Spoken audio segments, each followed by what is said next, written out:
ជំរាបសួរពុកម៉ែបងប្អូនថ្ងៃនេះខ្ញុំមកប្រាប់ពីរបៀបដាក់ឆ្នាំថ្ងៃខែហើយនឹងម៉ោងម៉ាស៊ីន NC 150 brand Michelin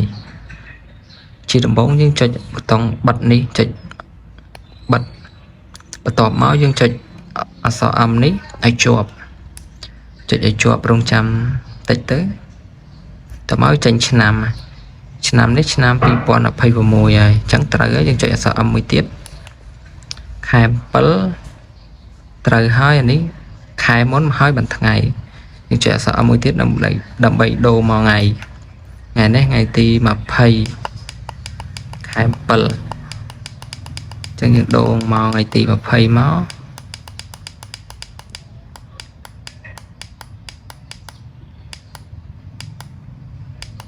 20តមកយើងចុចអក្សរ M មួយទៀតដើម្បីដូរទៅម៉ោងនេះម៉ោង12យើងយក12ម៉ោងឬក៏24ម៉ោងអញ្ចឹងយើងយក12ម៉ោង12 ម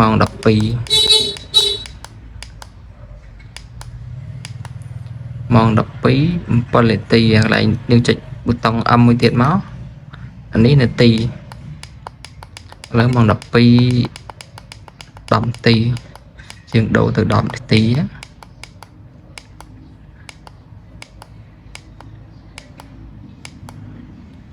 ហើយបណ្ណឹងយើងចុចប៊ូតុងបើកនេះមកត្រូវហើយយើង set ថ្ងៃខែម៉ោងឆ្នាំបានអញ្ចឹងយើងអាចវាស់ធម្មតាបាន